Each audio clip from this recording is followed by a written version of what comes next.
coming to the CDN, why I was explaining this is I'll tell you. So when you see the UI, you see a lot of stuff, right? You see the GIF, you see the pictures, you see the videos, and a lot of things, contents are changing. And not only that, also as I was talking about, it brings a lot of UI libraries. Okay, so there is a many jokes about as well.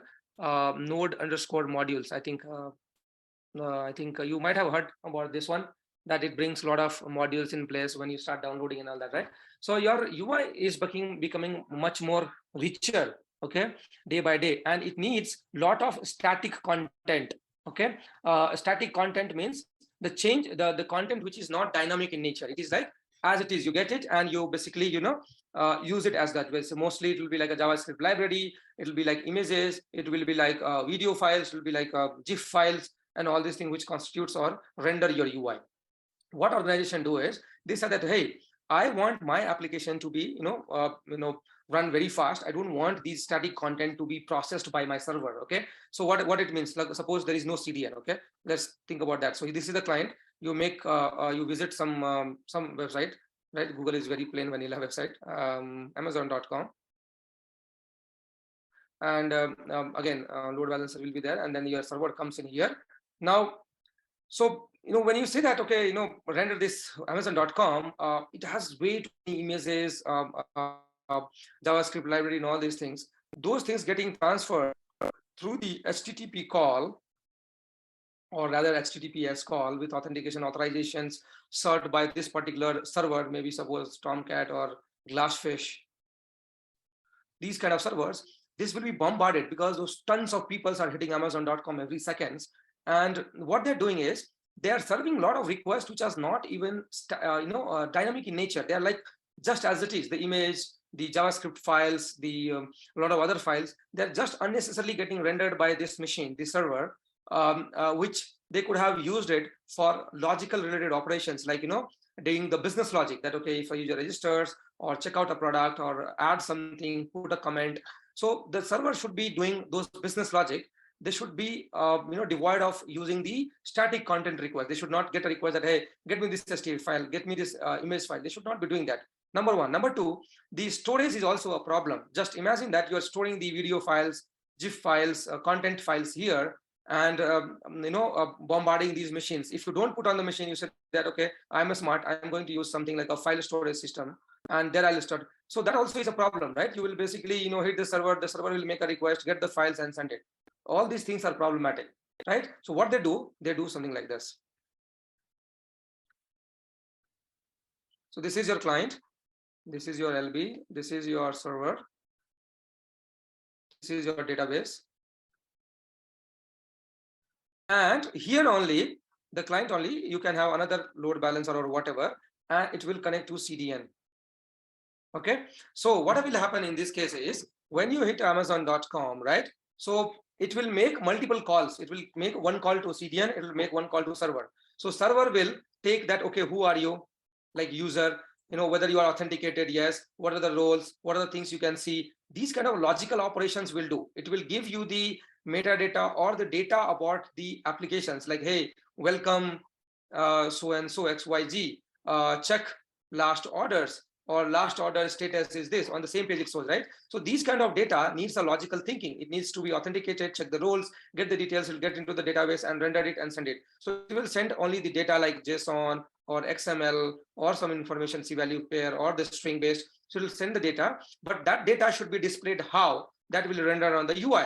Now that rendering needs the JavaScript file, CSS files, images, right? So those things will be offloaded to CDN.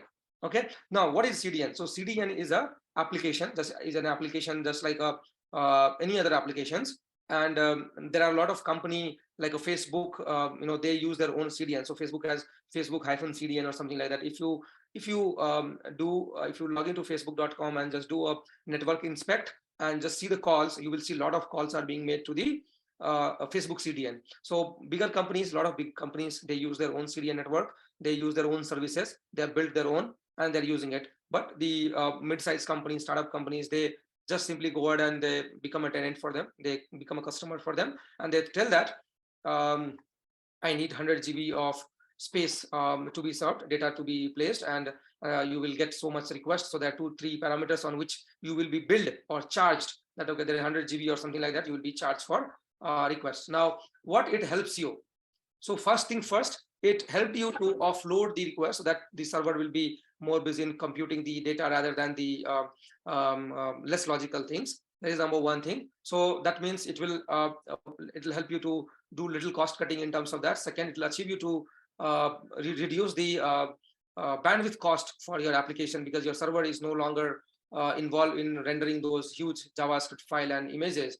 So the latency will be lesser, and it will reduce your website load time to a great extent, because your CDN is kept as dumb as possible. So what they do, they don't put much logic into it until unless there are some restricted resources which you are not supposed to be seeing without logging.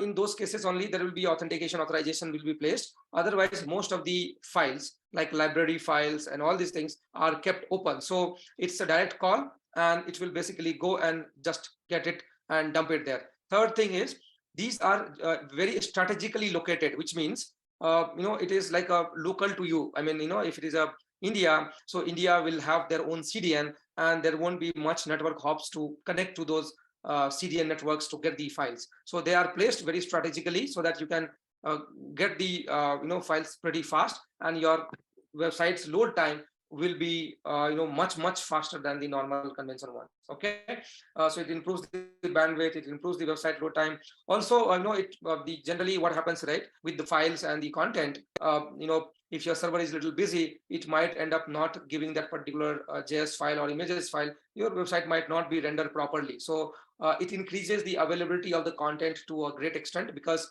these companies are only specifically and specialized in providing the content, right? So they have designed the network in that way. They if you want to learn more about architecture, you can go through an Akamai engineering page. I'll share the link. You can go and check how do they work, how internally they function, how do they serve the traffic. So they make it more available, redundancy, and also they have a lot of security in place. If you really want something to be secure, those functionalities also there as well. Okay, it'll provide you, and it will also help you to prevent you from the DDoS attack. Something like, if you hit it multiple times, how it'll do. So these are very much specialized in. So Akamai is the company, I think, if you have heard about Akamai, the Cloudflare, and I think few more are there. I haven't used it much, but Akamai and Cloudflare.